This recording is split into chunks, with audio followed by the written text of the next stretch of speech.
সময়টা বর্ষার একেবারে শুরুর দিক। আকাশে মাঝে মধ্যেই কালো মেঘের আনাগোনা শুরু হয়েছে, তবে বর্ষা এখনো তার চরম সীমায় পৌঁছায়নি। এখন কখনো বৃষ্টি, আবার কখনো রোদ, তবে জলা জমি সব ইতিমধ্যেই প্রায় কানায় কানায় ভর্তি হয়ে গেছে। বর্ষার ক্ষণিকের চোখ রাঙানিতেই মাঠঘাট জলা জমি জলে ডুবে বাড়ির উঠানে জল চলে আসাটা মোটেও অস্বাভাবিক ব্যাপার না। হ্যালো বন্ধুরা, আমি আপনাদের কাছে কিছু এক্সাইটিং আপডেট নিয়ে এসেছি। আমি জার্নি শুরু করেছিলাম মোস্টপেটের সাথে এবং এটা সত্যিই ট্রান্সফরমেটিভ। এখানে আপনার সুযোগ রয়েছে রিয়েল ক্যাশ প্রাইজ অর্জন করার। এখানে সব থেকে বেশি অ্যাটেনশন পেয়েছে যে গেমটি, সেটি হলো প্লিঙ্কো।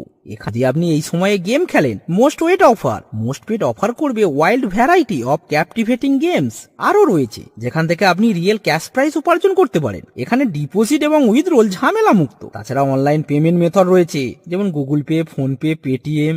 এর সাথে 24/7 কাস্টমার সাপোর্ট, যারা আপনাদের সবসময় সাহায্য করবে। যদি আপনি স্পোর্টস ফ্যান হন, মোস্টপেট হলো একটি প্যারাডাইস। সেখান থেকে আপনি আপনার স্পোর্টস স্কিন নিয়ে এনজয় করতে পারেন। তার সাথে রয়েছে লাইভ স্ট্রিমিং ম্যাচ। আমার promo code Bangla hub use করলে আমার সাবস্ক্রাইবারদের জন্য পেয়ে যাবেন ওয়েলকাম বোনাস ফার্স্ট ডিপোজিটে। শুধুমাত্র তা নয়, এছাড়াও পাবেন 250টি ফ্রি স্পিন। রেজিস্ট্রেশনে এই অফার আপনি একদমই মিস করবেন না। আমার promo code Bangla hub use করে ভিজিট করুন মোস্টপেট ওয়েবসাইটে এবং ব্যবহার করুন আমার কমেন্টে দেওয়া লিঙ্ক। এক্ষুনি সাইন আপ করুন এবং নিজের ব্যাংক ব্যালেন্সকে বাড়িয়ে তুলুন। নিজের স্বপ্ন তৈরি করুন মোস্টপেটের সাথে। ধন্যবাদ। কথাটা বলছি আজ থেকে প্রায় 30 বছর আগে, যখন গ্রামে বিদ্যুতের বাতি ছিল না। সন্ধ্যার পর সারা গ্রাম নিঝুম কালো অন্ধকারে ঢেকে যেত। মাঝে মধ্যে চোখে পড়তো দু একটা কেরোসিনের বাতি। আর বর্ষার সময় তো তাও না। ঝড় বৃষ্টির মধ্যে সবাই সন্ধ্যার পরই কাজকর্ম সেরে মিত্রা দেবীর শরণাপন্ন হতো। তখনকার গ্রাম্য পরিবেশটার কথা ভেবে এখনো মন রোমাঞ্চিত হয়ে ওঠে। একটা নিঝুম নির্ভেজাল ভৌতিক পরিবেশ।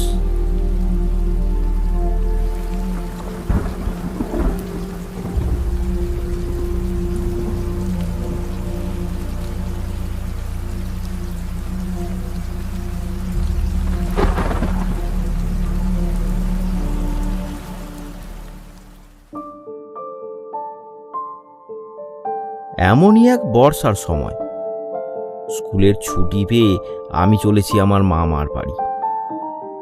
আমার নাম বিভূতিচরণ। তখন আমার বয়স 14 কি 15। আমার বাড়ি গণেশপুর গ্রামে, আর আমার মামার বাড়ি হরিশপুর। আমাদের গ্রামের পাশের 2-1টা গ্রাম পরই হরিশপুর গ্রাম, তাই আমি হেঁটেই যাতায়াত করি মামার বাড়ি। আমার মামার বাড়িতে আছে শুধু দাদু ও দিদিমা, 2 বুড়ো বুড়ি। তাই মাঝে মধ্যে সুযোগ পেলেই দেখা করতে চলে যাই আর দিদা দাদুর আদর খেয়ে আসি। আজ তাদের না জানিয়েই চলেছি, মামা বাড়ি গিয়ে তাদেরকে চমকে দেব বলে।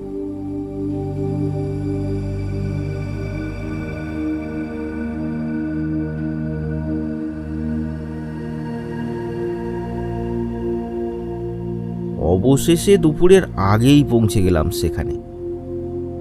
দেখলাম দিদিমা উঠানে বসে রান্না করছে আর দাদু দাওয়ায় বসে আছে।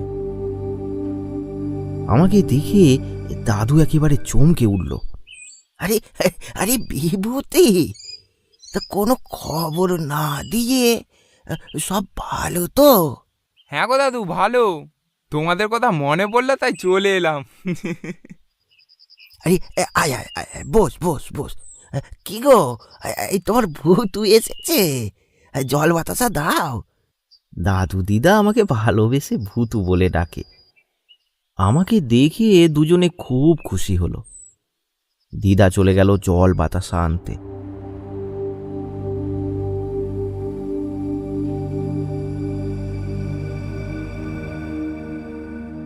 তা ভূতু, মা বাবা সবাই ভালো আছে তো? হ্যাঁ দাদু, সবাই ভালো। চলো, আমি আসলাম, মাছ ধরো। হ্যাঁ, এত বেলায় আবার মাছ? রান্না তো হয়ে গেছে রে। না চলো, আমি মাছ ধরবো। আমার দাদুর বাড়িটা একটা বাগানের মধ্যে, চারপাশে আর তেমন কোনো বাড়ি ঘর নেই।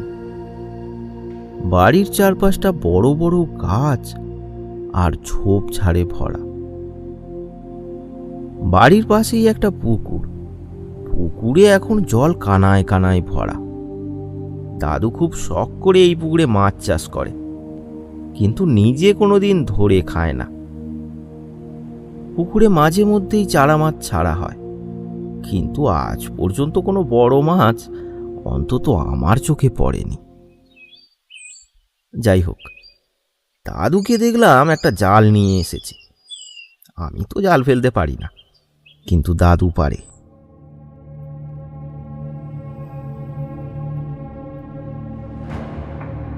মধু, চল ওই দিকটায় জাল ফেলবো। যদি মাছ পড়ে তো ওখানেই পড়বে। হ্যাঁ চলো, না পড়লে আমি ধরবো জলে নেমে। চলো।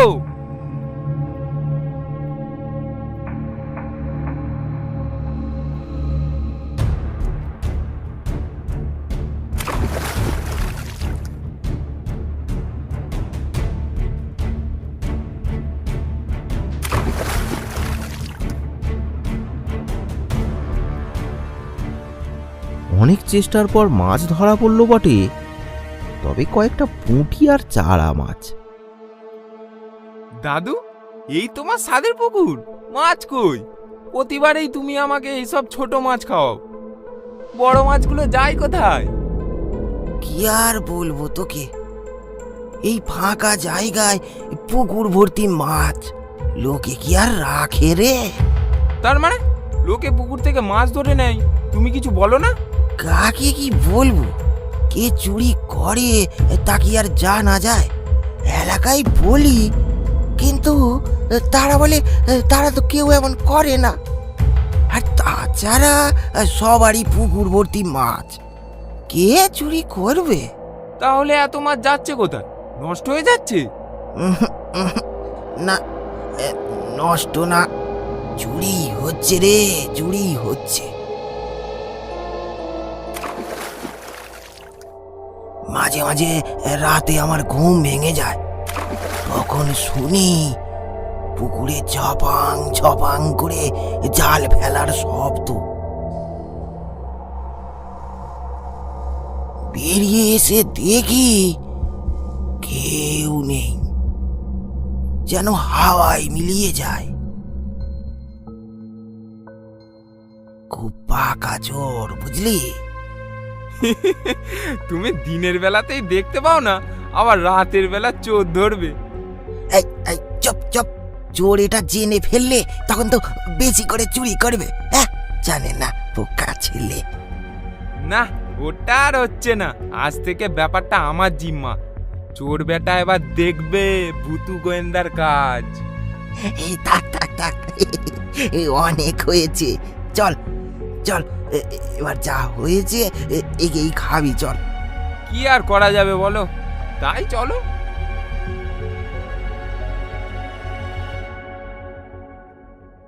তারপর সারা দুপুর বিকেল দাদুর সাথে গল্প করেই কাটালাম।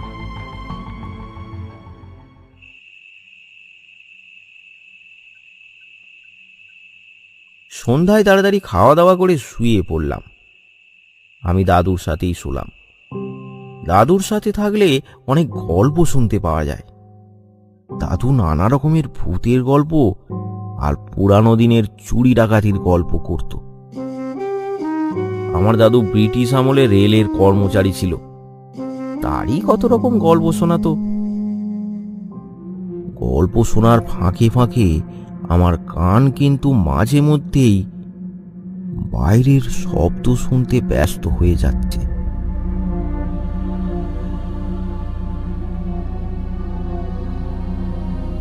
কখন সেই মাছ চোর আসবে, আজ তাকে আমি ধরবই। কি গো দাদু, তোমার মাছ চোর তো কই এলো না? রোজ আসে তো? হ্যাঁ, রোজ আসি, তবে তাকে ধরা যাবে না বাবা। চল চল, এবার ঘুমিয়ে পড়। বলতে বলতে এমন সময় শুনতে পেলাম পুকুরে জাল ফেলার শব্দ। দাদু, ওই তো মনে হয় পুকুরে জাল পড়লো। চলো চলো। থাক থাক থাক, গিয়ে কোনো লাভ নেই রে। চোখ বন্ধ কর কর, ঘুমিয়ে পড় ঘুমিয়ে পড়। দূর, তুমি চলো তো, না হলে আমি একাই যাচ্ছি। যাবে কি বলো? উফ, এ তো চালিয়ে মারলো। চল চল দেখি, চল।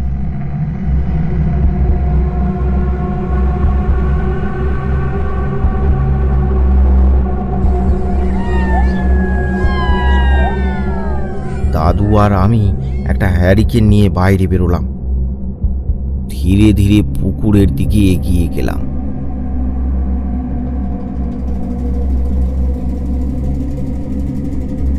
কিন্তু কি আশ্চর্য, কেউ তো নেই। দাদু, জোর হাওয়া হয়ে গেছে। কতবার বললাম একটু তাড়াতাড়ি এলেই ধরা পড়তো নিশ্চয়ই। আরে না না, এ চোর খুব শেয়ানা, সহজে ধরা পড়বে না। চল ঘরে ফিরে চল।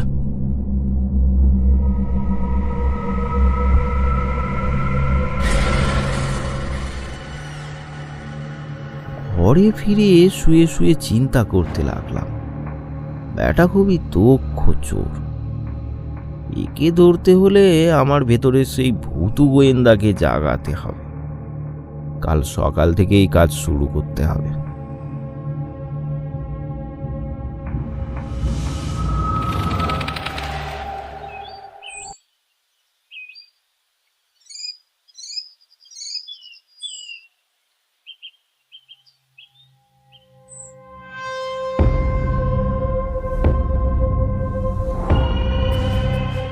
সকালে ঘুম থেকে উঠেই চললাম পুকুর ধারে।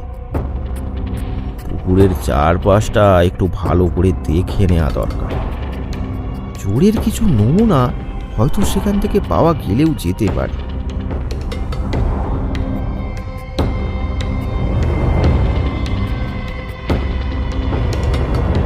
কিন্তু অনেক খোঁজার পর কোনো চিহ্নই খুঁজে পেলাম না।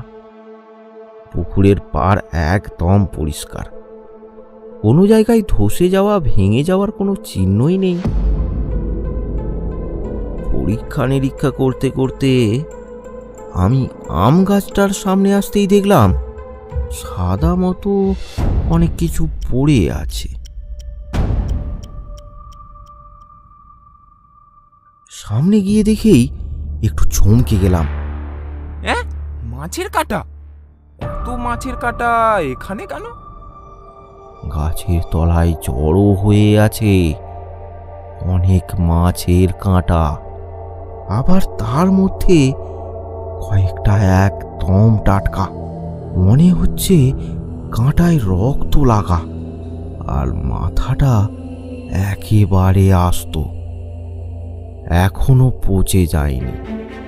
এটা তো তাহলে কাল রাতেরই ধরা মাছ। আমার ভেতরের গোয়েন্দা একটু সাড়া দিল। চোর হয়তো অনেক মাছ ধরে শেষে সব নিয়ে যেতে না পেরে কিছু মাছ এখানে ফেলে দেয়, আর তারপর সেই মাছগুলো কোনো বিড়াল এসে খায়। আজই ওই চোরের একটা ব্যবস্থা করব আমি।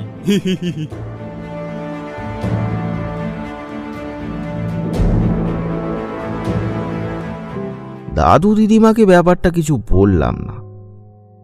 গোপনভাবে চোরকে ধরে আমি এই ভূতু গোয়েন্দা নায়ক হয়ে যাব।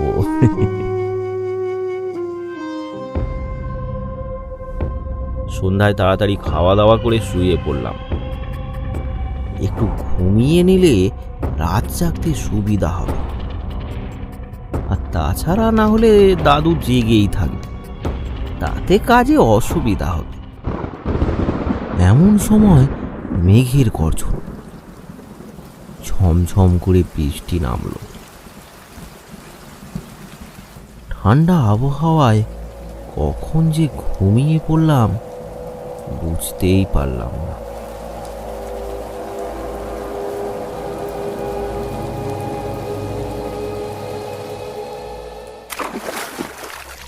মাঝরাতে একটা শব্দে ঘুম ভেঙে গেল।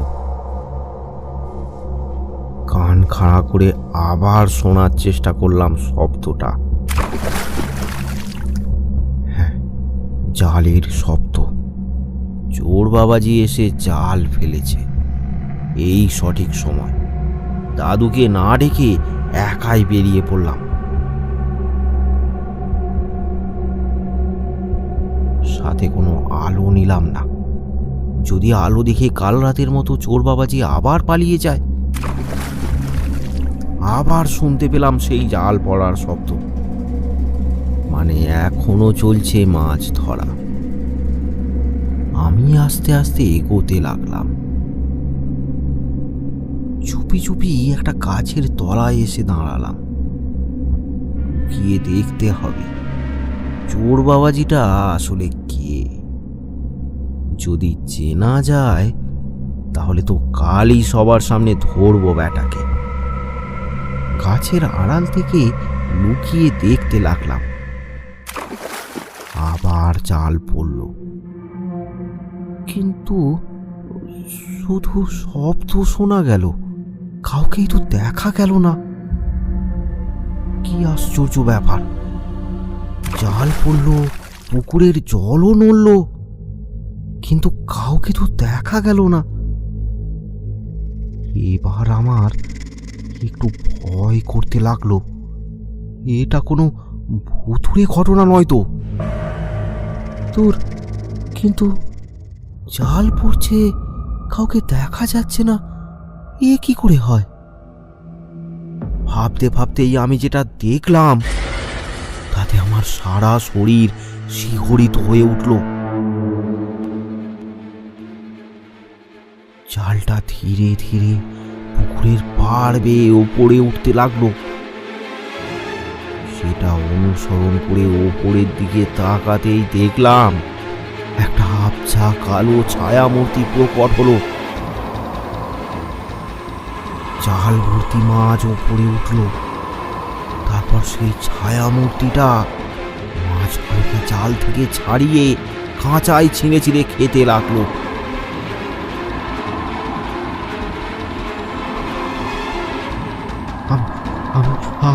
আর আমার মধ্যে নেই। জ্ঞান হারিয়ে ফেলার আগে ঠিক করলাম কোনো রকমে আমাকে ঘরে ফিরতে হবে। এ কি পৈশাচিক দৃশ্য! বাবা,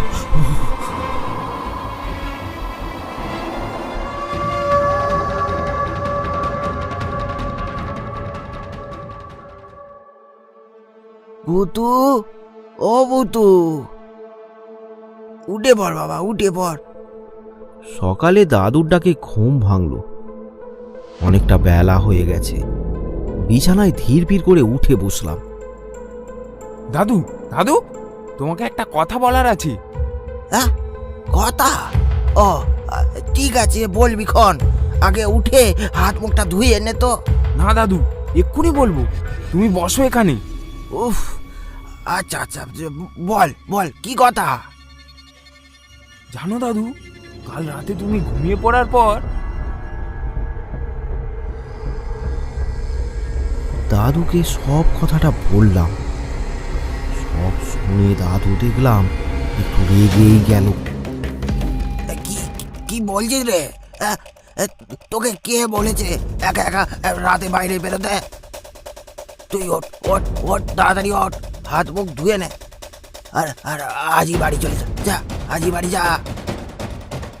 কেন দাদু, কি হলো? ওই চোরের ভয়ে তুমি আমাকে চলে যেতে বলছো? হ্যাঁ হ্যাঁ হ্যাঁ, আমি বলছি তুই চলে যা, চলে যা। ওরা দিনের পর দিন চুরি করে যাবে আর তুমি কিছু বলবে না? এত ভয় কিসের দাদু? ওরা তো আর ভূত হয়ে আমায় গিলে ফেলবে না? হ্যাঁ, ফেলবে। ওরা মানুষ না রে। মানে মানুষ না তো কে? ওরা হলো ভূত, মেজো ভূত। হ্যাঁ, ভূত? ভূতে মাছ ধরে খাচ্ছে? হ্যাঁ রে, এটা আজ না, অনেক দিনের ঘটনা। আমিও ওর নিজের চোখে দেখেছি। তুই ভয় পাবি বলে তোকে বলিনি। এমনকি তোর দিদিমাও জানে না। ও ওই ওই পাশের আম গাছটাই থাকে, রাতে নেমে মাছ ধরে ধরে খায়। সেই জন্যই তো আমার অমন স্বাদের আম গাছটাতে একটাও আম হয় না রে। উড়ি বাবা, এ তো রীতিমতো ভয়ানক ব্যাপার। আচ্ছা দাদু, এই ভূতকে তাড়ানোর জন্য কিছু ব্যবস্থা করলে হয়তো। না রে দাদু ভাই, আমি সেটাও করে দেখেছি। তোর দিদিমাকে না জানিয়ে আমি একটা ওঝার কাছে গিয়েছিলাম, কিন্তু সেও ওই ভূতকে জব্দ করতে পারেনি। পরে একটা উপায় বলল যে ওই গাছটাকে কেটে ফেললে হয়তো ওই সমস্যা মিটবে, কিন্তু কাটার পর যদি ও আবার আমার ঘরের ওপর উপদ্রব শুরু করে, তুই বুড়ো বুড়ি বাস করি, এই বয়সে এত ঝামেলা সহ্য হবে না বাবা। তাই যা চলছে চলুক, মেনে নিতে হবে, আর কি করা যাবে। ঠিক আছে, ওই ভূতের ব্যবস্থা আমি করব। না না না না না, একদম না, একদম না। তুই আজই বাড়ি চলে যা। কাল তুই এমন কাজ করলি, ওই ভূত যদি তোর কোনো ক্ষতি করে। সে করে করুক, তবে তোমাদের এই অবস্থার সমাধান না করে আমি যাচ্ছি না। না না না, তুই তুই চলে যা বাবা, বাড়ি চলে যা। না, আমি যাব না। না বললাম তোরে, তুই বাড়ি যা, বাড়ি যা। আমি কিন্তু দিদিমাকে সব বলে দেব। এই না না না না না, দাদু ভাই, ওরকম করো না। ও খুব ভূতে ভয় পায়। তারপর এই বয়সে ওর কিছু যদি হয়ে যায়, সামলাবে কি? তাহলে আমাকে জোর করো না দাদু। আহ, তোমার তোমার যা মনে হয় তুমি করো। দাদু একটু রাগ দেখিয়ে চলে গেল। সে ঠিক আছে, কিন্তু আমার মনে তখন অন্য চিন্তা চলছে।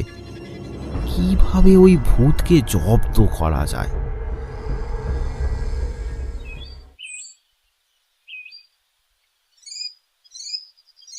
একটু বেলা হতে আমি পুকুরের ধারে গেলাম। দিনের বেলায় পুকুরের ধারটা বেশ মনোরম, একেবারে শান্ত পরিবেশ। কিন্তু রাত হলেই শুরু হয় যত সব ভুতুড়ে উপদ্রব। কিন্তু দাদু যে আমাকে চলে যেতে বলল, তাই অনেক ভেবে ঠিক করলাম বিকেলেই বাড়ি ফিরে যাব। পুকুরের জলে কত ছোট ছোট মাছ চড়ছে, দেখতে খুব সুন্দর লাগে। দেখি কটা যদি মাছ ধরতে পারি, বোতলে ভরে সাজিয়ে রাখবো। ছোটবেলায় সবারই এই ইচ্ছেটা মনে জাগে।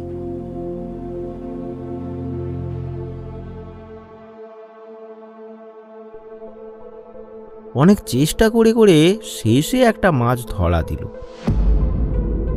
কোথায় যাবে বাবু, এসো। কিন্তু এটা রাখবো কোথায়? না হলে তো এক্ষুনি মারা যাবে। ওই তো একটা বোতল দেখতে পাচ্ছি না। বোতলটা কুড়িয়ে নিলাম, একটা সাদা কাঁচের বোতল। হ্যাঁ, এতেই হবে। তাতে একটু জল ভরে মাছটাকে রেখে দিলাম।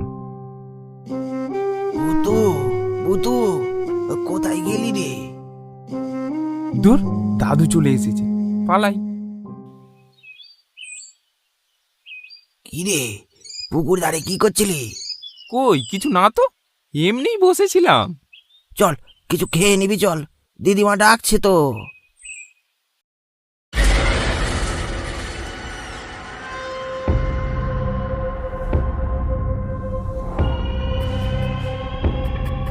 দুপুর গড়িয়ে বিকেল হলো, এবার বাড়ি ফেরার সময়। কিন্তু তখন আমার গায়ে প্রচন্ড জ্বর। দাদু ডাক্তার ডেকে এনেছে। এই কটা ঔষধ দিচ্ছি, একটু খাইয়ে দেবে, আর আর একটু বিশ্রাম করলেই ঠিক হয়ে যাবে।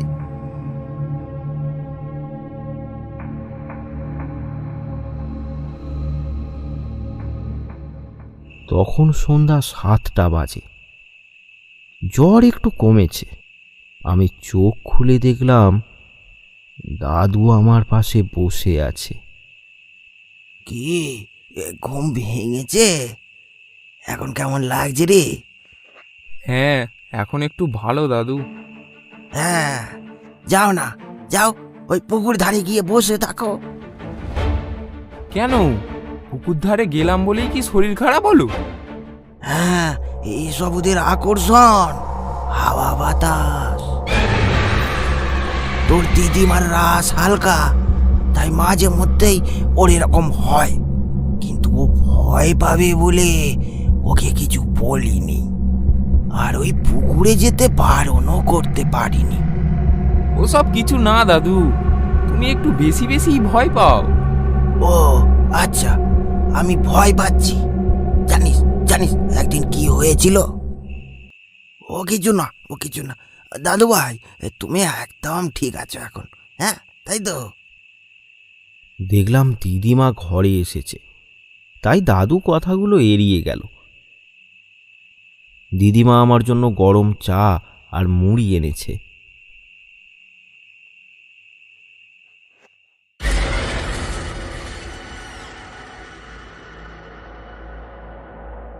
তখন মাঝরাত। হঠাৎ আমার ঘুমটা ভেঙে গেল। শরীরটা এখন একটু ঝরঝরে লাগছে। শুয়ে শুয়ে আর ঘুম আসছে না। হঠাৎ শুনতে পেলাম সেই হাড় হিম করা শব্দ। পুকুরে আবার জাল পড়ছে। তার মানে সে এসেছে। ঘটনাটা ভাবতে গিয়েই আমার সারা শরীর হিম হয়ে যাচ্ছে। ঘরের চারপাশটাও এখন যেন কিরকম অস্বাভাবিক লাগছে, যেন সবাই এখন একটা ভৌতিক নাটক তৈরি করছে। প্রচন্ড ভয় পেয়ে আছি আমি। মনের মধ্যে দ্বন্দ্ব চলতে লাগলো। যাবো, একবার গিয়ে দেখবো। না, দাদু জানলে খুব বকবে। না, একবার যাই না। তারপর মনে সাহস সঞ্চার করে উঠে বসলাম। যা হয় হবে, গিয়ে দেখতে হবে ব্যাপারটা। চুপি চুপি বাইরে বেরোলাম। ধীরে ধীরে এগিয়ে গেলাম পুকুর ধারের দিকে। একটু দূরে দাঁড়িয়ে দেখতে লাগলাম। পুকুরের ঘাটের পাশে দাঁড়িয়ে একটা ছায়া মূর্তি। কি বিভৎস! তাকে চোখে দেখেই যেন ভিড়মি খাওয়ার জোগাড়। মনে হচ্ছে পুকুর থেকে জাল ফেলে মাছ ধরছে। সে একটা করে মাছ নিচ্ছে আর কাঁচাই খেয়ে নিচ্ছে। আর মাছ শেষ হলেই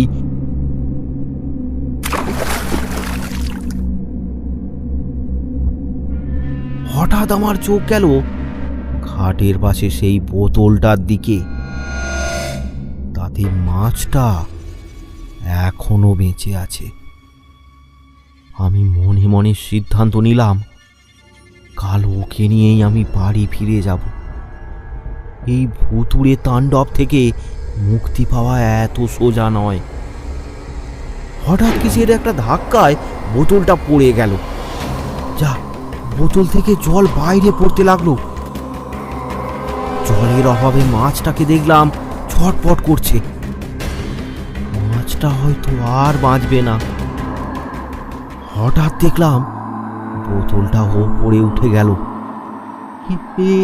এসব কি হচ্ছে বুঝতে পারলাম না। আরে সেই অশরীরই বোতলটাকে হাতে নিয়েছে। তার মানে ওইটুকু মাছ কেউ ছাড়বে না। আমার স্বাদের মাছটার প্রাণ এখন বিপন্ন। এবার দেখলাম ছায়া মূর্তিটা অনেক চেষ্টা করার পরও ওইটুকু বোতল থেকে ছোট মাছটাকে বের করতে পারছে না। কিছুক্ষণ অনেকক্ষণ এইভাবে চেষ্টা করার পর ছায়ামূর্তিটা বোতলটাকে ঘাটের ওপর রেখে দিল।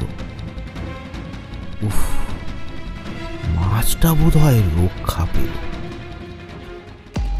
না, তা নয়, মাছটা এখনো রক্ষা পায়নি।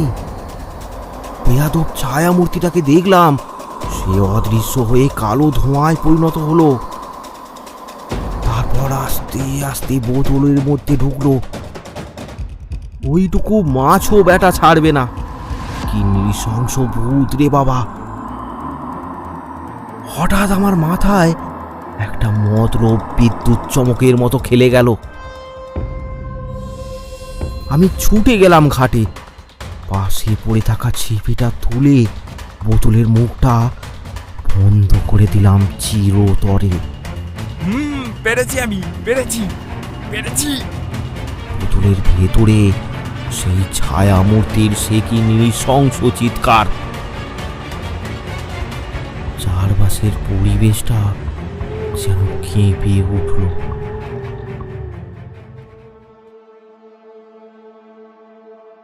পরদিন সকাল হতেই বিদায় নিলাম দাদুর বাড়ি থেকে। দাদু আমাকে এগিয়ে দিতে এলো। দাদু, আর আসতে হবে না, তুমি যাও। এবার চলে যা তাহলে তুই। আবার আসবি কিন্তু দাদু ভাই। হ্যাঁ গো, আবার আসবো। এবার কিন্তু পুকুরের বড় মাছটা ধরবো। কিন্তু সে উপায় কি আর আছে রে ভাই? নিশ্চয়ই আছে, সে আর তোমায় জ্বালাবে না। চলি গো দাদু।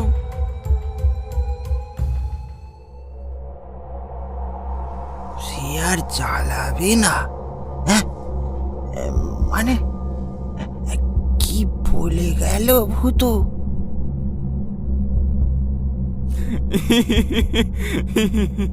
ভূতু গোয়েন্দা।